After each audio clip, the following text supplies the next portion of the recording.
con Mayra de Paco, actriz riocuartense por adopción. Sí. Y queríamos consultarte cómo fueron tus comienzos, ¿no? ¿Qué tipo de teatro hacías? ¿Qué nos podés relatar de ese Bueno, momento? mis comienzos fueron acá en Río Cuarto, justamente porque yo hice acá el secundario en la escuela normal. Y en ese tiempo había unos encuentros que eran de teatro de secundarios.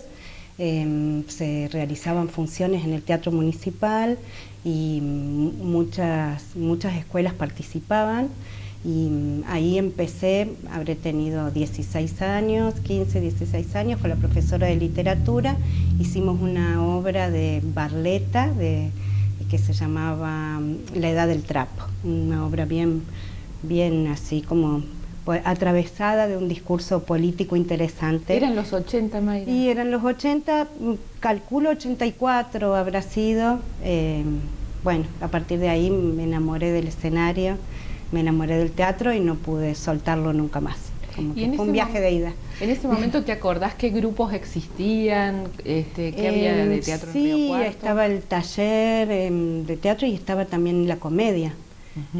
Eso era al menos lo que yo conocía, pero era muy curioso este encuentro de teatro joven, que era como muy pujante y la verdad que era increíble, y me parece que varias gente encontró su vocación en esos encuentros. ¿Eran muchos los que participaban? Sí, eran muchos, era una semana entera. Eran una semana entera y como que se trabajaba el año entero preparando ese espectáculo, así que eran producciones que abarcaban mucho ensayo, ¿no? Como que ensayábamos todos los días durante un año, era como un trabajo bien. Sí. ¿Y después cómo siguió tu carrera? Bueno, después me fui a Córdoba y me inscribí en la universidad, hice teatro en la universidad, también estudié paralelamente psicología, pero como grupos de teatro el primero que empecé a participar fue en el neuropsiquiátrico, como también estudiaba psicología, una propuesta que se trabajaba conjuntamente con psiquiatras, enfermeros, pacientes. Ahí hicimos un par de obras hasta que la institución nos expulsó por esas cosas institucionales fuertes, y entonces, bueno, decidimos dar una respuesta creativa y hicimos una obra que fue como muy emblemática, ese mismo grupo en Córdoba, que se llamó Caramelo de Limón, que fue como la primera experiencia de teatro oscuro, de que ahora se llama teatro ciego. Esa fue como la primera experiencia que hubo, un trabajo de investigación muy importante en relación a teatro a oscuras, en la oscuridad. ¿Y en Río Cuarto? Y después regresé a Río Cuarto también a trabajar de psicóloga un poco y ya que venía empecé a dar talleres de teatro. Esto habrá sido en el 95. Ajá. ¿Y de esa etapa qué grupos recordás? Y de esa etapa, bueno, ni bien llegué, fui muy bien recibida por Suso Abella, que me abrió así sus brazos y su corazón. Enseguida como que me hizo sentir parte de todo lo que ella estaba haciendo, me convidó a su espacio, me convidó y me presentó a su gente. También fue así como un amor a primera vista y por siempre. Y inmediatamente, en muy poco tiempo, preparamos también un evento juntas, que también, ahora cuando yo tenía que recopilar cosas del teatro de esa época, fue un día del actor, que juntamos a toda la gente que hacía teatro, hicimos una marcha hasta el Andino y ahí quemamos un muñeco de papel, un rey momo grande. Eso también fue increíble. Y yo calculo que habrá sido así. Estaba de secretario de Cultura el arquitecto Ramallo, que fue así como nos apoyó muchísimo en esa iniciativa. Y la verdad que fue emocionante porque cada grupo tenía como una especie de comparsa con un vestuario particular. Yo recién llegaba, así que no me acuerdo tantos grupos, pero sí sé que lo hicimos conjuntamente con el grupo de Susu, que en esa época tenía un espacio que se llamaba Huella, cerca del Boulevard. Eso te más o menos. Recuerdo así. Claro, si vos cerraras los ojos y tuvieras que recordar esos momentos donde se preparaban y demás, ¿en qué lugar estaban? ¿Qué lugares recordás así como de encuentro, de intercambio, de preparación? Ese lugar, recuerdo que seguramente, porque ese lugar estaba Susu y Alicia de Estribad, y creo que también Analía, Te preguntaba, ¿qué recordás de ese día? O sea, o si hay algún otro día, así que algún evento importante que no se haya registrado mucho, que no se recuerde y que vos nos puedas Ese día fue aportar. emocionante porque estaban todos los hacedores teatrales de la ciudad en caravana, maquillados, algunos con vestidos de personaje, y lástima que no se volvió a hacer, pero también fue muy interesante ese encuentro porque de la papelera que queda al lado del canal, ahí estaba Fabricio, que hacía teatro en el grupo donde nosotros estábamos, entonces nos donó rollos y rollos de papel metalizado, de colores, y con eso construimos ese Rey Momo grande, y entonces fue juntarse días enteros hasta tarde a construir y armar esa caravana de hacedores teatrales, que bueno, no se repitió, pero en ese momento estábamos juntes. Claro. Y cuando pasa pocas veces que los hacedores teatrales de esta ciudad se juntan, ¿no? Entonces, en los momentos que eso sucede, es así como maravilloso. Bien. Y después recuerdo también que en ese tiempo el grupo de actores independientes de Río Cuarto, que encabezaba Miguel Romano y Carlos Esquerro, tenían un festival de teatro muy importante que se llamaba Rodolfo Gómez, que traía grupalidades de teatro independiente de todo el país. Y también tenían un ciclo que era increíble en el Teatrino los domingos, que era un ciclo de teatro de la zona, de hacedores teatrales de la zona, de Jovita, de Almafuerte, de Berrotarán, que generalmente ese tipo de cosas tampoco son legitimadas, ¿no? Como que siempre uno ve el Teatro de Buenos Aires, tiene puesta la mirada. Entonces fue muy atinado eso que a Esquerro se le ocurrió, que él era como el gestor principal de este tipo de iniciativas, armar este ciclo. Bien, sí, siempre se advierten generalmente tensiones, diferencias ideológicas, sí, ¿no? ¿En qué se manifestaban? Vos decías, ¿cómo estaban en ese momento armados los grupos o las diferentes formas de pensar, en qué se traducían, digamos, en la ciudad?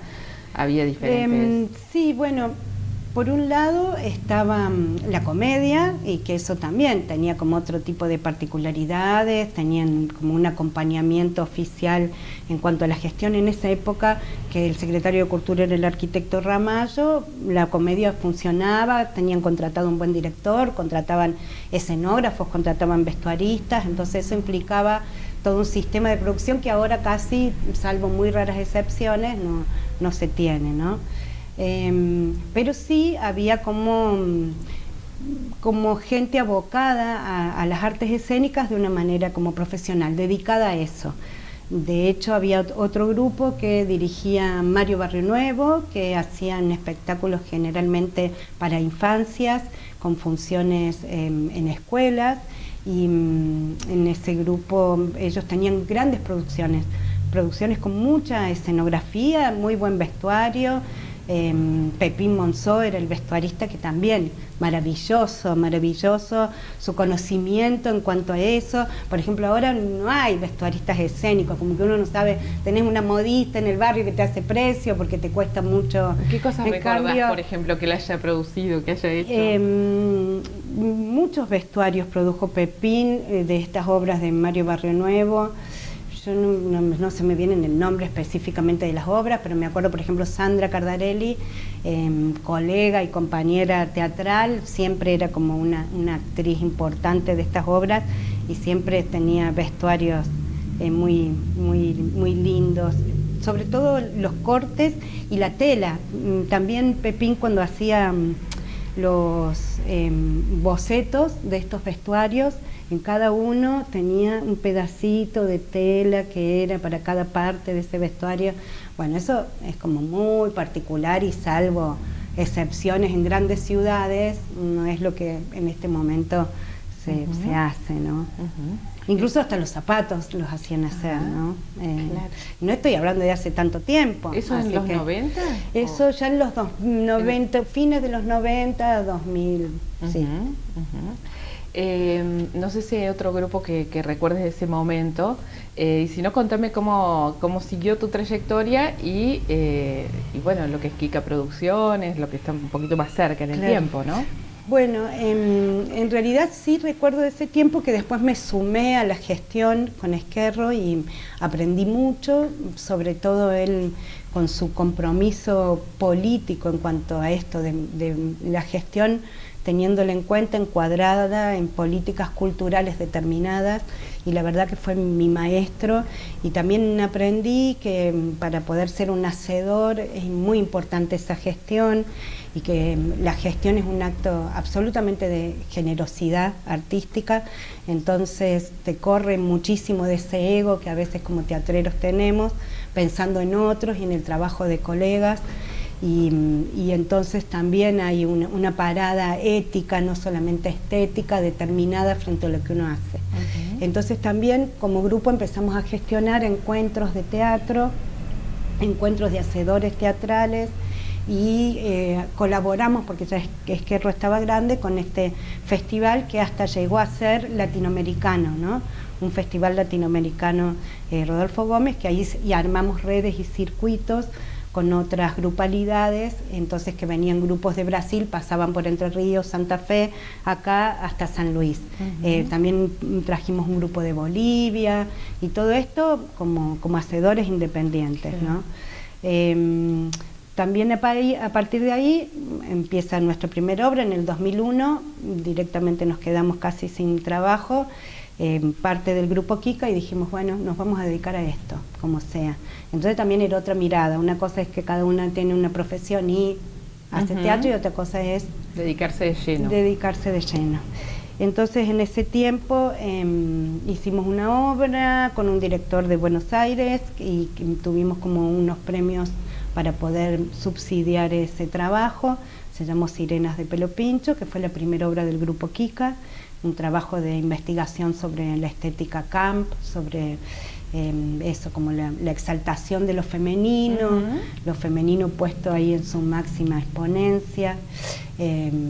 Esta obra también tuvo varios premios y fue como la primera obra del grupo, y después una parte del grupo se dedica, siempre tuvo en nuestro grupo una fuerte impronta plástica, porque tenemos un artista plástico ahí incorporado, y entonces a partir de ahí empezamos a investigar sobre las distintas técnicas de teatro de papel. Te iba a preguntar, para que quede registrado, ¿quiénes eran los que integraban el grupo inicialmente?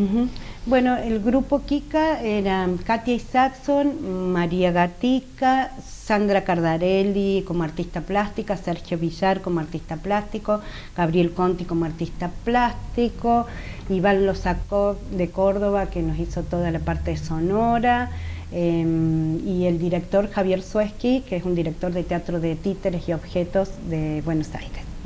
Y en ese más momento... o menos creo que ahí estoy.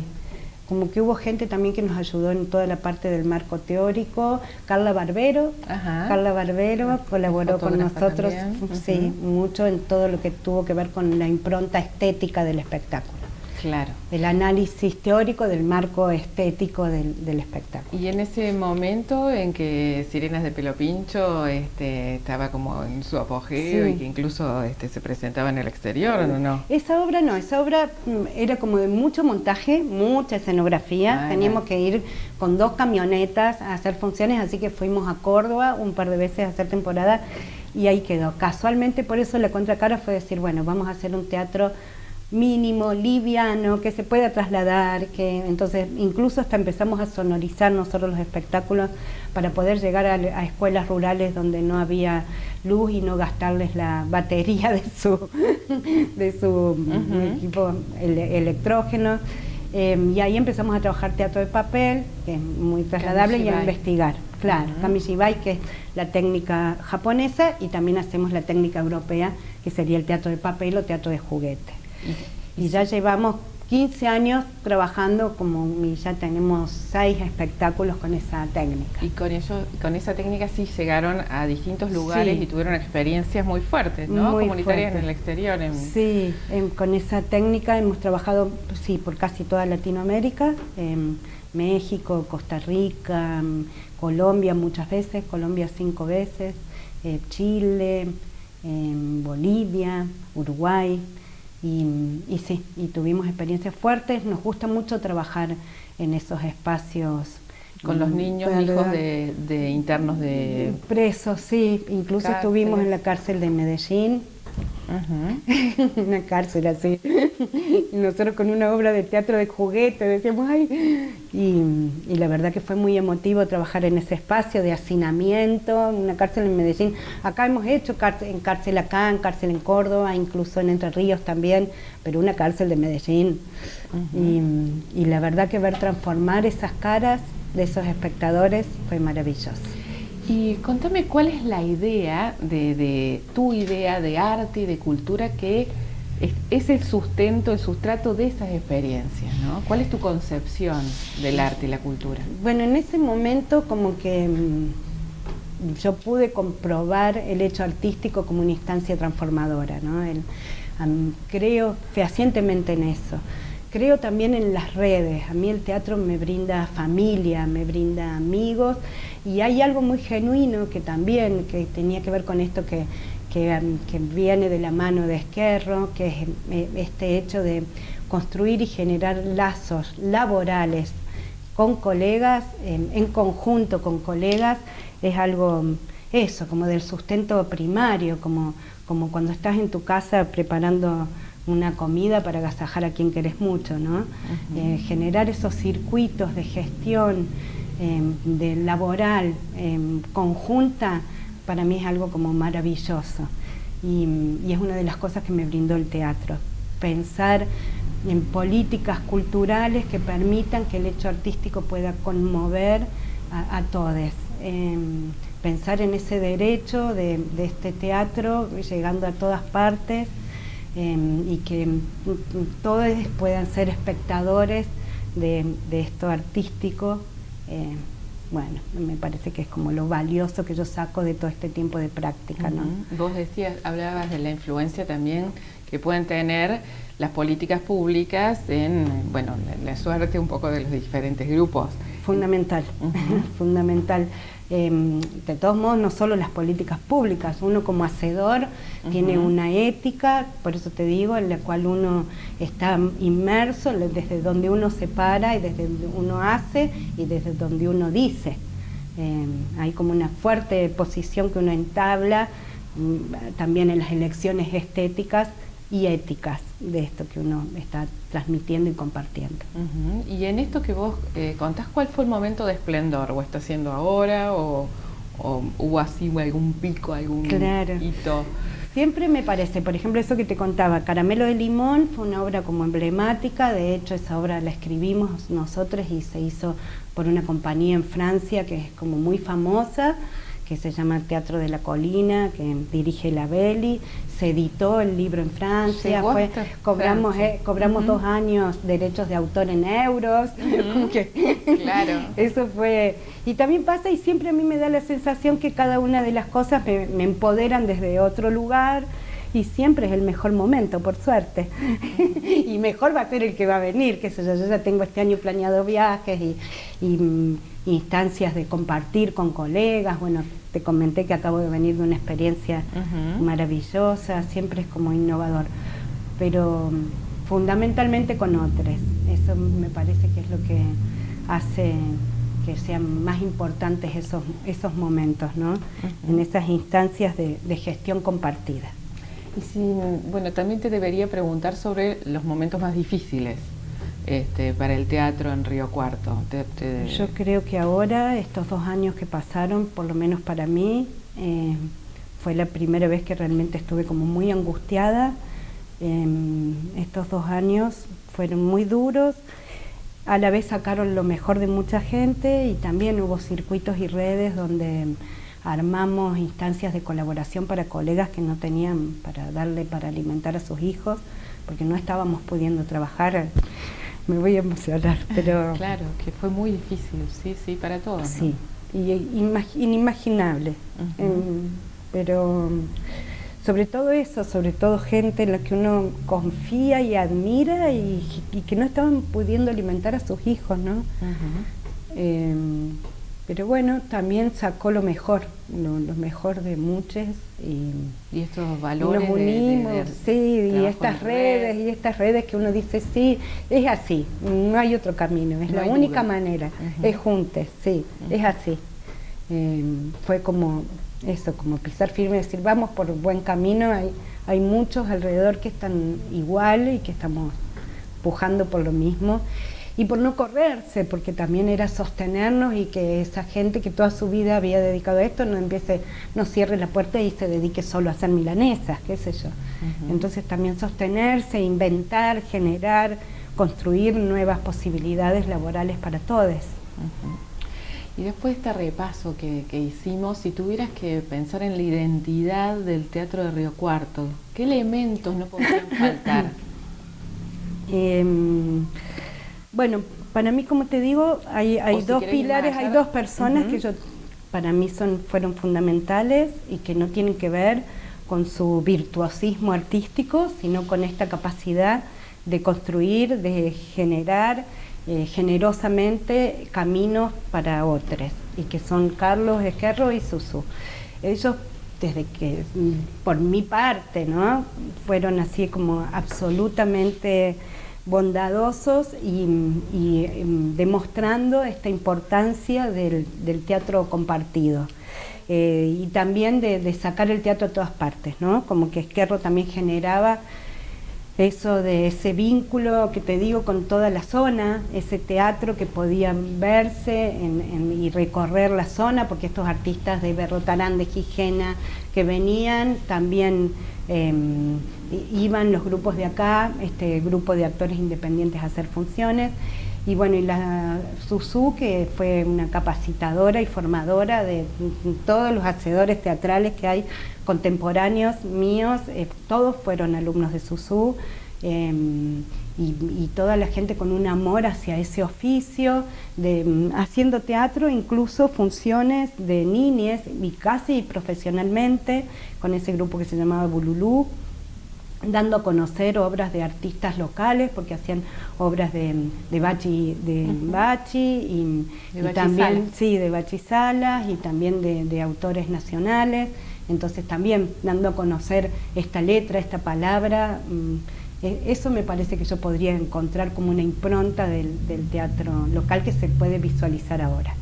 También fue muy importante la comedia, y tenemos también así como a la Chochi, que es emblemática, que yo cada vez que voy a Córdoba todos me dicen, ay, allá la tenés a la Chochi, y que sigue siendo así como un emblema de actriz, de actriz de comedia, hermosa, potente, mujer poderosa, y este teatro, como que lo que yo siento ahora que cuesta un poco, que es como que se da mucho esta añoranza de esto que fue el grupo taller, de lo que fue la comedia, de estos directores que vinieron, como si fuera algo como que pasó y que no se va a recuperar, ¿no? Eso es como lo que siento y escucho a veces en algunas gentes. Pero por otro lado hay gente joven haciendo cosas interesantes. De todos modos, hay algo que sí a mí siempre me preocupa y que yo lo planteo mucho, y que acá no hay instancias de capacitación como hay la Líbero para artistas plásticas, el conservatorio para música, no hay en teatro, ¿no? Y la gente que se va a estudiar teatro no vuelve. Entonces no tenemos para los jóvenes, la juventud que nos interpele en esto que estamos produciendo acá. Eso es como algo que a mí me preocupa un poquito, ¿no? Que esté esta gente que vuelve, que incluso fue a estudiar a Córdoba, que se va a estudiar a Buenos Aires, que tienen un montón, no regresan a Río Cuarto. No se ha dado de nadie de esa gente que ya ha regresado. Entonces ahí hay como un corte con estas nuevas generaciones. Entonces el teatro que más se produce es un teatro como así, un teatro de taller, un teatro pero esta gente como profesional que se recibe, que tiene lo académico, que lo legitima, queda en otros lados.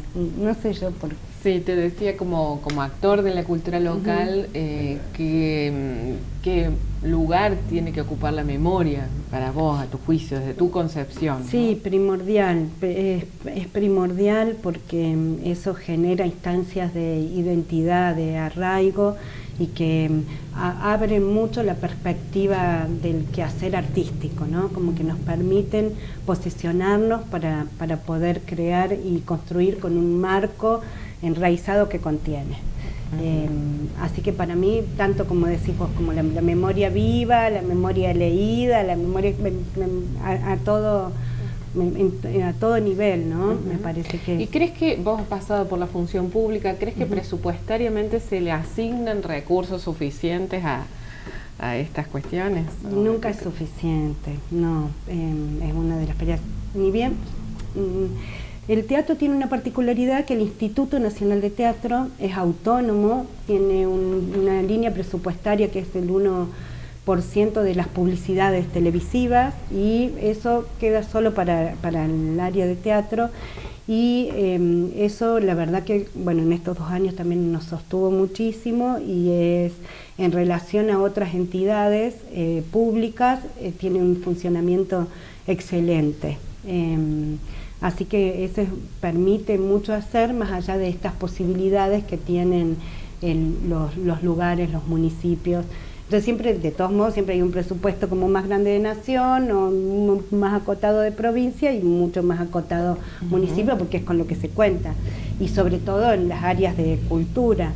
Y dentro de las áreas de cultura, al haber, como te digo, al no haber estos espacios de legitimación en esta ciudad de las artes escénicas, yo creo que también lo presupuestario hace que sea menor, porque no hay, como que nadie se puede parar y empoderar y decir esto es lo que corresponde a nuestra área, ¿no? Entonces, la verdad que es escaso el presupuesto que hay, pero por suerte, como digo, se compensa bastante con esta entidad que es el Instituto Nacional de Teatro, que funciona de maravillas, y que estos 2 años fue muy evidente cómo nos sostuvo.